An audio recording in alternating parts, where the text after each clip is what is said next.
함께 나누고 싶은 말씀은 예레미야 17장에 있는 말씀입니다. 나라가 기울어져 가는 슬픔 속에서 예레미야 선지자가 받았던 죄악으로 말미암아 철저하게 무너져 가는 하나님의 나라를 이스라엘을 바라보고 슬퍼했던 선지자의 눈물이 있는 곳이 바로 예레미야서입니다. 그 중에 이스라엘 백성들이 하나님의 책망을 받는 그런 상황에서 이 말씀을 이해하시면 더 이해가 될 것 같습니다. 오늘 설교 제목에 보니까 자고새 이런 말이 있습니다. 자고새. 이거 설명하면 성경 이야기가 쉽습니다. 자고새. 한글로 이렇게 의미를 부여해서 번역을 했는데 영어 성경에는 패트리지라는 그냥 단어를 쓰고 있어요. 이 메추리하고 비슷하게 생긴 건데 날지를 못하는 새입니다. 닭처럼 날려고 하면 좀 날지면 날지를 못해요. 그냥 광야에서 그런 곳에서 그냥 사는 새인데 이 새가 참 머리가 나빠요. 이 새가 가다가 알을 보면 가서 품어요.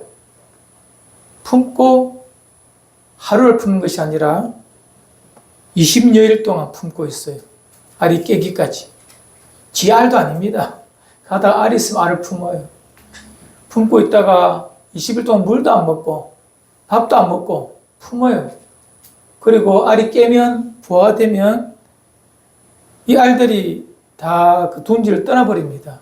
빈 둥지에서 멀뚱멀뚱거리다가 또 떠나는 것이 이 자고새입니다. 패트리지라는 새예요. 이 미련한 놈이 그걸 알고도 또 몇 날 지나고 몇 달 지나면 똑같은 짓을 또 합니다. 그리고 또 그 둥지에 알이 깨서 다 날아가 버리면 저녁섬에 끄끄 웁니다. 슬퍼서, 애처로워서. 그 자고새, 그 새를 바라보면서 예레미야가 한 말입니다. 인생도 이 자고새와 똑같은 인생이 있다. 아니, 하나님을 떠난 인생이 이 자고새와 똑같구나.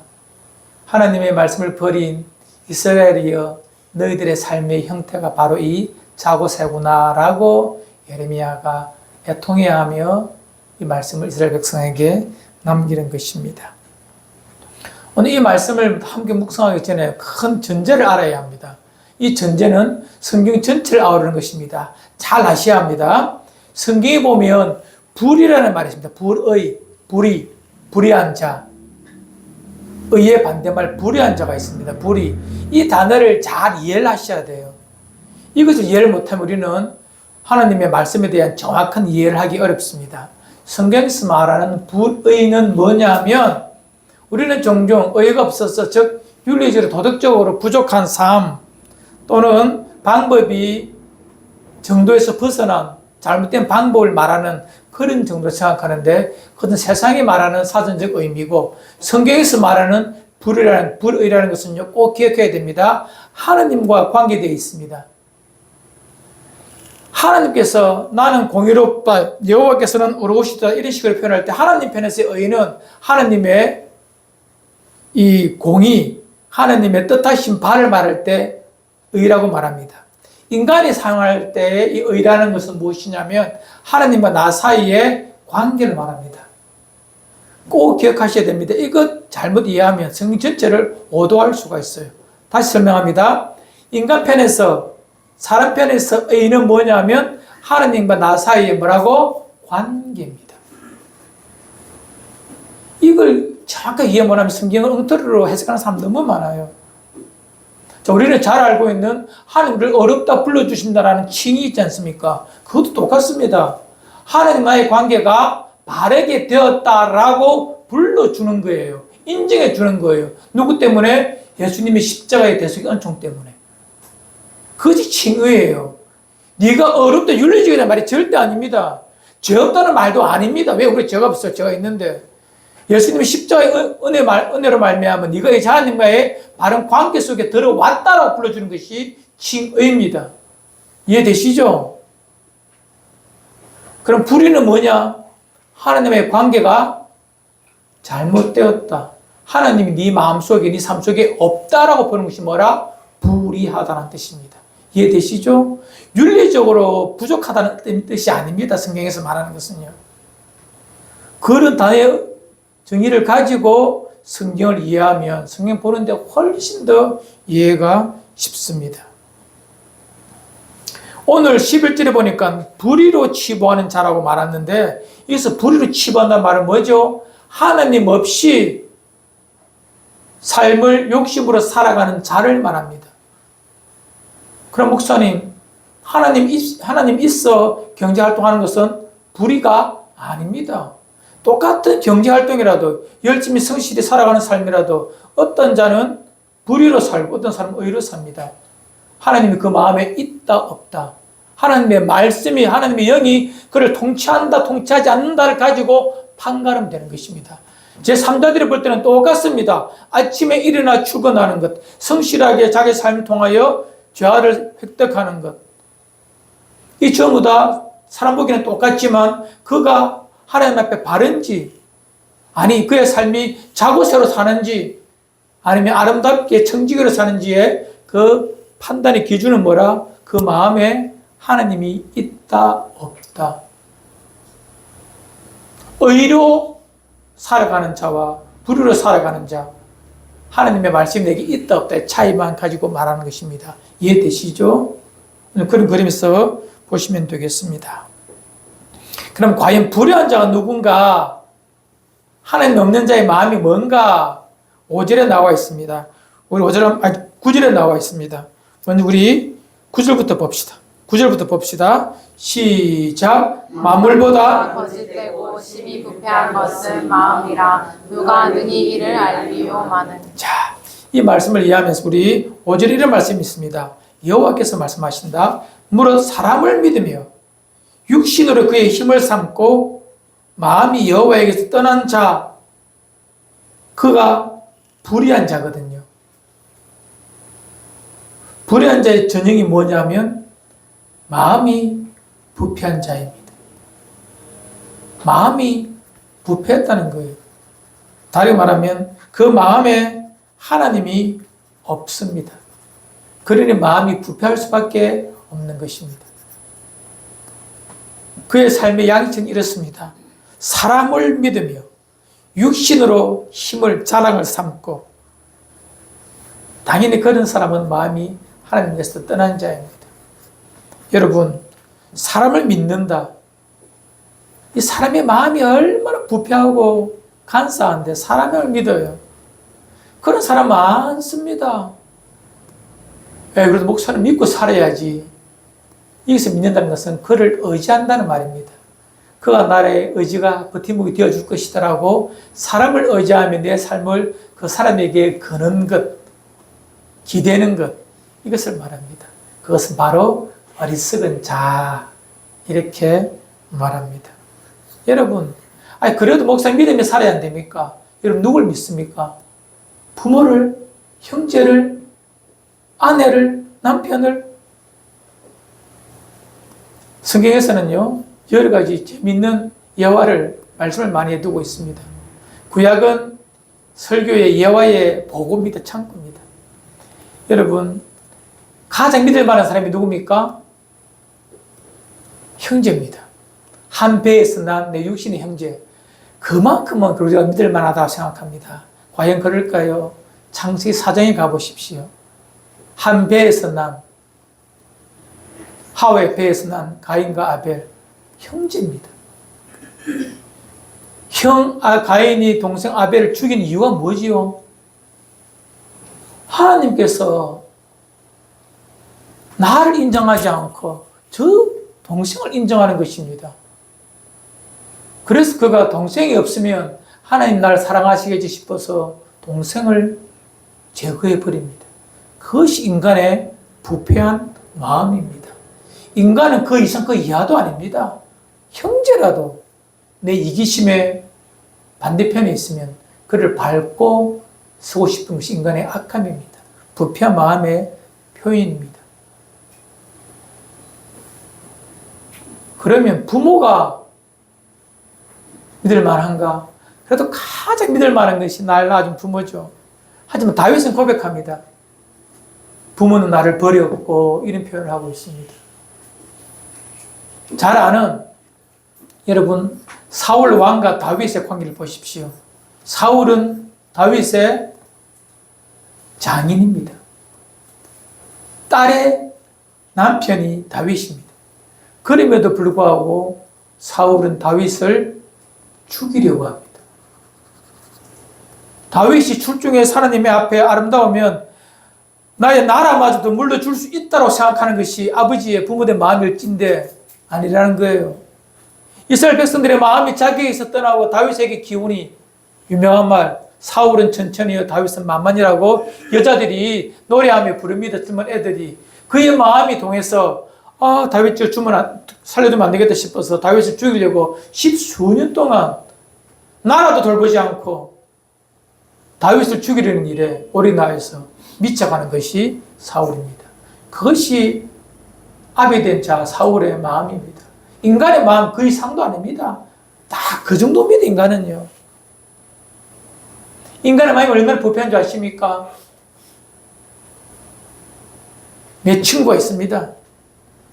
함께하는 동료가 있습니다. 나한테 이렇게 좋게 대해주지만 그 마음 자세히 들여다보십시오. 아니, 여러분 마음도 들여다보십시오. 그가 나와 함께하는 자가 나보다 잘 되면 그를 뭐합니까? 시기합니다. 내 마음에 그런 게 있다니까요. 또 그가 실패하면 내 마음속에 조롱합니다. 그것이 인간의 마음입니다. 아니, 어쩌면 저의 마음일 수도 있어요. 그것이 인간의 마음입니다. 그래서 오늘 말씀처럼 만물보다 거짓되고 심히 부패한 것이 뭐라? 인간의 마음입니다.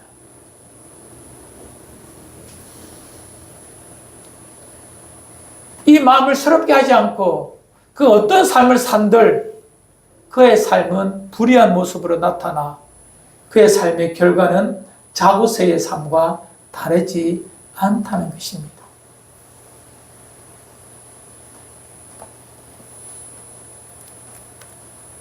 우리 주변에도 아니 나의 삶을 돌아보십시오. 나의 삶이 그리스도 예수 안에서 새롭게 되고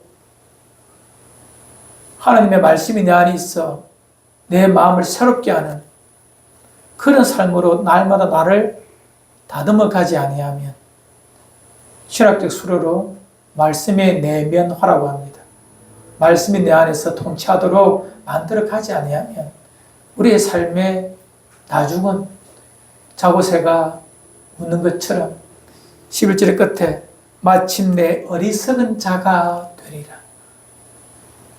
내 인생의 마지막 이력서 끝에 어리석은 자 정용식 이렇게 적힌다는 것입니다. 얼마나 슬픈 모습이에요. 얼마나 참 아쉬운 모습입니까? 그렇게 되지 않기 위해서는 날마다 내 마음속에 하나님을 인정하고 하나님의 말씀을 인정하고 그의 영이신 성령에 의해서 통치를 받으며 하루하루 생명의 도구로 살아갈 때만 우리는 어리석은 자가 아니라 지혜로운 자, 의로운 자라 불러주실 것입니다. 아멘. 이것이 여러분과 제 모습이기를 바랍니다. 아멘. 성경의 여러 곳에 참으로 이 하나님 없이 말씀을 버리고 자기의 탐욕을 쫓아 살았던 자들의 무너짐을 성경은 너무나 많이 고백하고 있습니다. 특별히 다윗에 관계된 하나의 그 사건 속에서 이런 자들의 모습을 발견하고자 합니다. 다윗이 왕이 되고 난 다음에 나라가 큰 제국으로 될 그때에 한 슬픈 일이 발생합니다. 자기 배에서 난 아들 압살롬이 반역을 합니다. 반정이죠. 나를 뒤엎으려고 합니다. 그래서 그가 군사들을 모아가지고 아버지 다윗이 있는 다윗성에 쳐들어옵니다. 그때에 한 사람이 성경에 등장합니다. 아히도벨이라는 사람이 등장합니다. 이 사람은 누구냐? 다윗이 사울이 죽고 난 다음에 광야에서 돌아와 유대 백성들과 함께 헤브론에서 나라를 만들고 7년 뒤에 이스라엘 전체의 왕이 될 그때에도 다윗을 도와서 나라를 만들어가는 개국, 건국 공신이 이 아히도벨입니다. 왕의 책사, 모략가입니다. 지혜자입니다. 국사라고 말하죠. 나라의 정책을 물어보는, 답해주는 사람. 그의 탁월함에 대해서 이렇게 말합니다. 이 사무엘하 16장에 보면 이런 말씀이 있어요. 아이도벨이 베푸는 지략 모략은 하나님께 물어 받은 말씀과 일반이라. 이 말이 뭐죠? 그의 머리에서 나오는 지혜는 대단한 것이었습니다. 모든 것을 가르쳐 줄 만한 나라의 스승, 다윗의 스승이 바로 이 아히도벨입니다. 이 사람이 압살롬이 반역할 그때에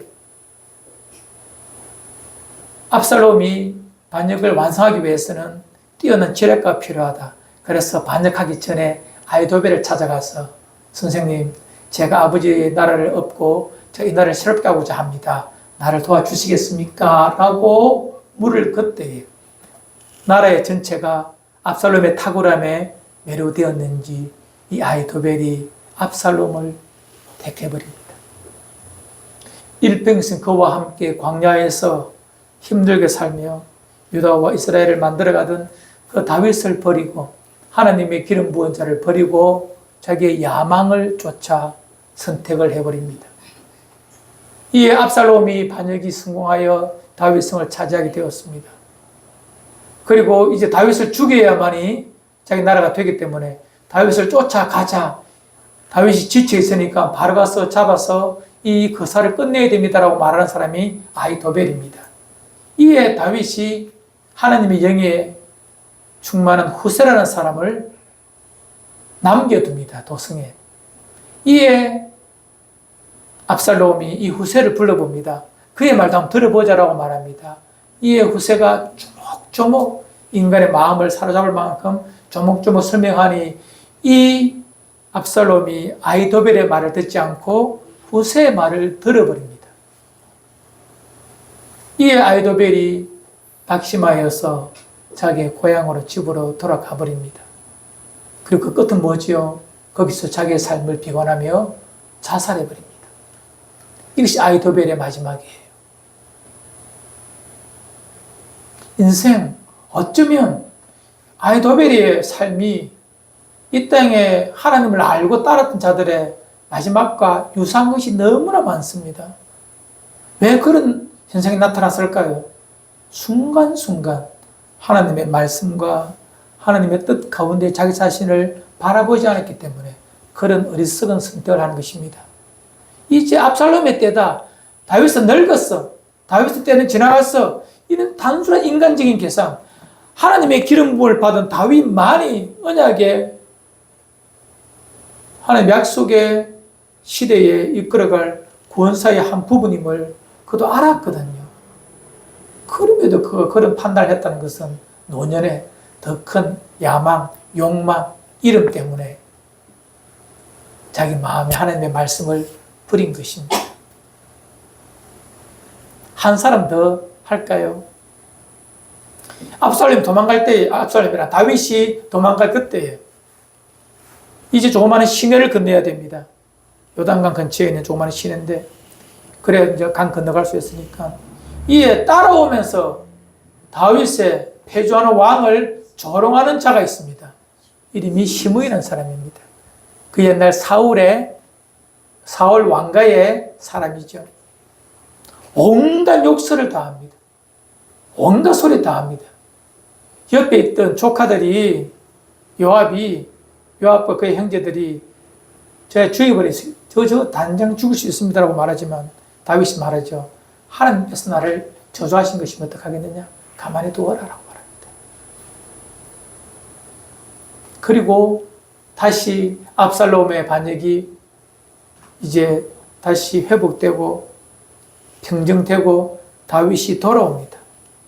돌아오는 이 시므이가 사람 1000명을 데리고 와가지고 그에게 아부하면서 그에게 잘 대해줍니다.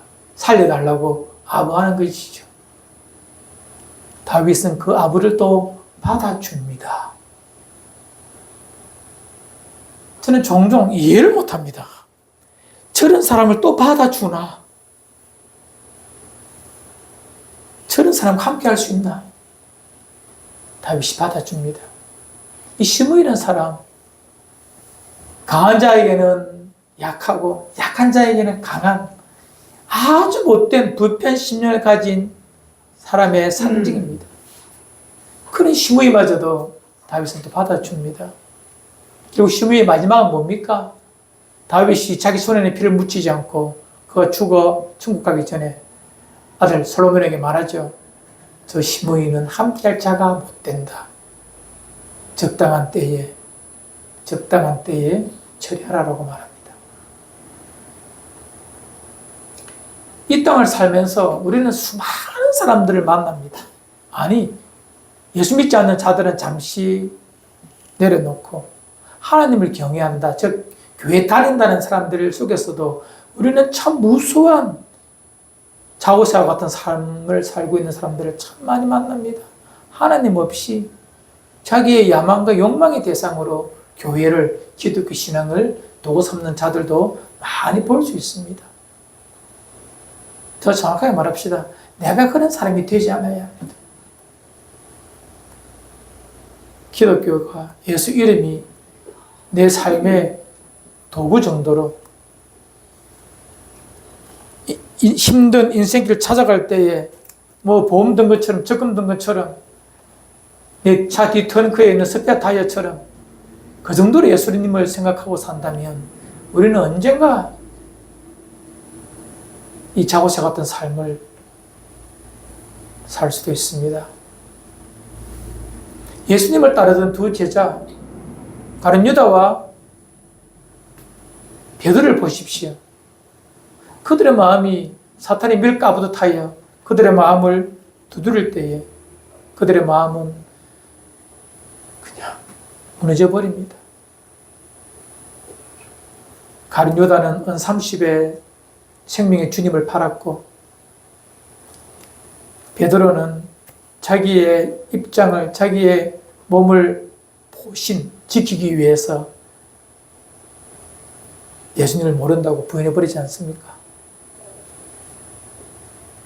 예수 그리스도가 내 인생의 목적이 되지 않으면, 도구고 수단이 되면 언제라도 그렇게 변질되는 것이 예수 따르는 자들의 모습입니다.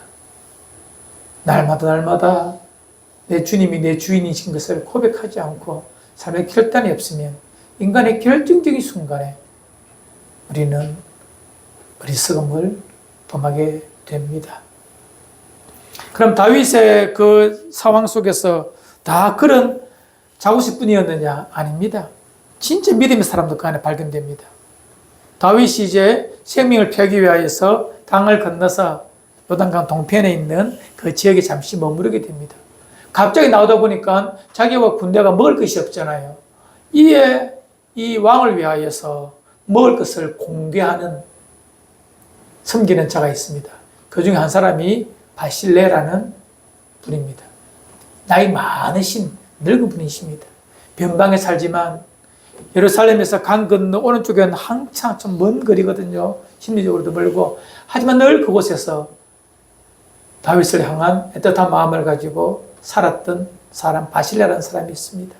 그 사람이 이미 압살롬의 군대가 그 주변에 이렇게 포위하고 있는데 그 위험을 무릅쓰고 가서 먹을 것을 준비해서 다윗과 그의 백성들과 군대를 먹입니다. 이제 다 압살롬의 반역이 평정되고 난 다음에 다윗이 그 아름다운 섬김의 바실레를 찾아서 어르신 갑시다. 내가 평생 당신을 아버지를 모시면서 왕에서 함께 합시다라고 말합니다. 이 사람의 믿음이 드러납니다. 왕이시여, 내 나이가 많습니다. 내가 해야 될 것 한 것뿐입니다. 무슨 그런 은혜를 베풉니까? 라고 말합니다. 그래도 다윗이 너무 힘들어요. 마음. 그래서 안에 꼭 데려가고 싶습니다. 라고 말하니 이에 바실레 이렇게 말합니다. 정 그렇다면 내 아들 이름이 김함이거든요. 김함을 데리고 가서 왕이 살펴주십시오라고 말합니다. 이에 그의 아들을 데리고 가서 왕자처럼 그 아들을 키워냅니다. 바실레의 아들들이 영화로움을 아버지 덕분에 누리게 되는 그런 사건도 있습니다. 성경 우리에게 무엇을 말합니까? 어떤 삶을 살아야 되는지에 대한 정확한 답을 우리에게 말씀해 주고 있습니다.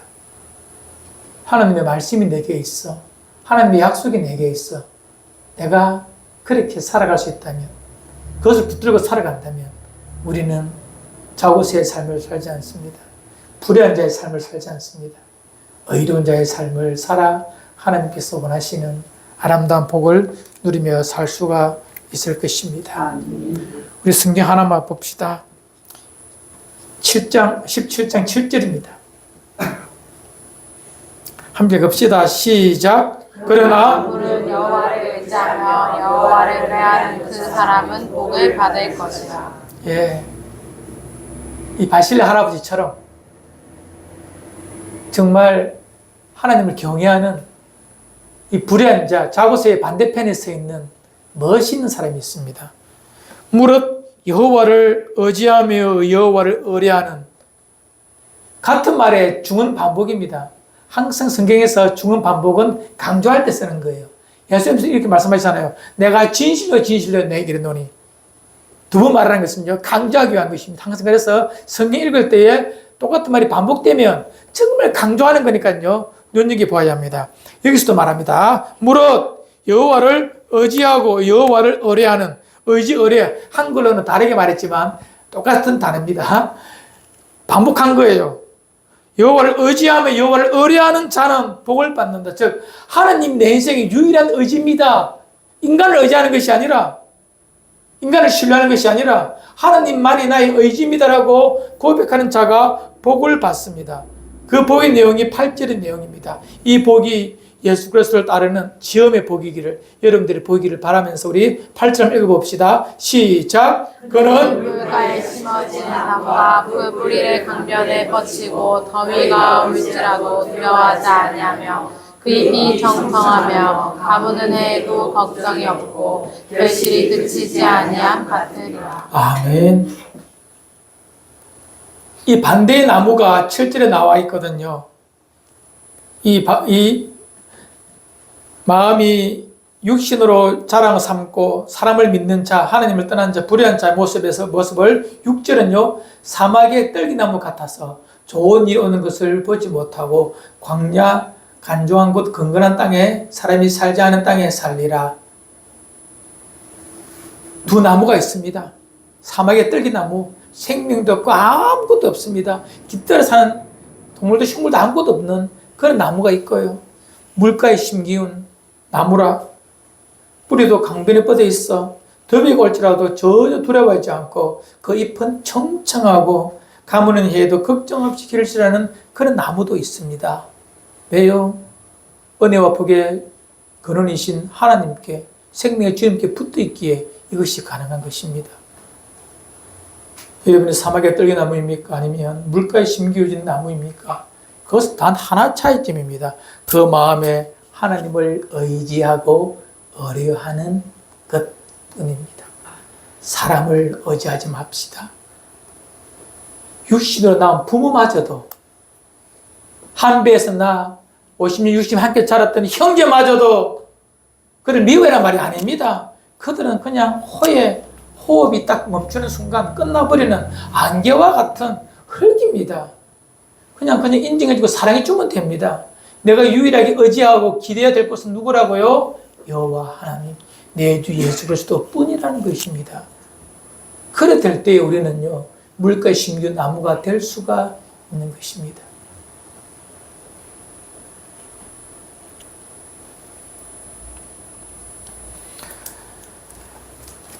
말씀의 결론입니다. 우리의 마음 참 거짓되었습니다. 부패합니다. 잡아낼 길이 없습니다. 다룰 수 있는 힘이, 능력이 내 안에 없는 것 같습니다. 저도 한 번씩 가다가 내 머리를 어느 벽이나 전봇대에 한번 받고 싶을 때가 있어요. 이 멍청한 인생아, 이 미련한 인생아, 이래 될 줄 몰랐나? 내가 내 머리를 한번 받고 싶을 때가, 지어박을 때가 있어요. 왜 그런 선택 판단을 네가 하지? 인간의 마음은 그런 것입니다. 아무리 다 잡고 싶어도 다 안 잡히는 것이 내 마음입니다. 무릇 지킬 만한 것 중에 뭘 지키라고? 네 마음을 지키라. 왜? 생명의 권리 여기에서 나기 때문에 그렇습니다. 내 마음 지키는 거 진짜 어렵습니다. 가장 마음을 잘 지킨 사람이 누구냐? 성경에서 다윗입니다. 그래서 하나님은 다윗에게는 칭찬을 하시죠. 내 마음이 네 안에 있네. 키레바보라는 이 히브리어를 쓰는데요. 내 마음이 네게 있는 것이 좋다 이렇게 말하거든요. 다윗의 마음에 뭐가 있다고요? 하나님의 마음이 있다는 거예요. 다르게 말할게요. 하나님 마음이 네 마음이 하나님을 닮아 있네, 주님을 닮아 있네 그 말입니다. 다윗이 윤리적으로 살았습니까? 아닙니다. 지금 윤리를 말하는 게 절대 아닙니다. 다윗은 살인자입니다. 가늠한 사람입니다. 욕심이 있어, 노욕이 있어, 실수한 사람입니다. 다윗의 윤리를 말하는 것이 아닙니다. 그 마음에 하나님의 마음을 가지고 있어. 그런 마음을 가지고 살려고 노력하는 것. 성령께서 내 마음을 통치해 주시도록 내 마음을 날마다 내어드리는 것. 그것이 우리 신앙의 가장 중요한 부분이라는 것입니다. 다윗이 범죄하여서 하나님 앞에 벌벌 떨면서 했던 기도가 무엇입니까? 시편에 나오는 시편 51편입니까? 나오지 않습니까? 주여 그리스도의 영이 내게서 떠나지 않게 하여 주옵소서. 이것이 다윗의 기도였습니다. 죄 때문에 성령이 내 안에서 왕노릇하지 못하고 세상의 삶이 내 인생에 왕노릇할까 싶어서 그걸 두려웠던 것이 다윗의 마음입니다. 우리 기도의 제목 중에 딱 가장 문제가 될 것, 성령이 내 마음을 통치하여 주옵소서. 말씀이여 나를 다스려 주옵소서. 우리는 그 사람을 의의 나무로, 생명의 나무로 불러줄 수가 있는 것입니다. 전능하신 하나님을 의지하며 신뢰하며 그에게 소망을 두고 나의 삶을 하루하루 살아가신다면 그것이 혹 우리가 오늘 들었던 찬양처럼 광야를 건너날지라도 그곳에서 생명을 발견하게 될 것입니다. 아멘. 이 아름다운 삶의 모습이, 물가에 심기운 아름다운 모습이, 우리의 삶의 모습이 그리스도 예수를 품고 그가 원하는 것을 실천해 나가는 일련의 노력 속에서 우리가 품은 알이 우리를 배신하지 않고 소망으로 변할 그날을 기다리면서 변함없이 말씀으로, 성령으로 하루를 살아가는 지엄이기를 주 이름으로 축원을 드립니다. 아멘.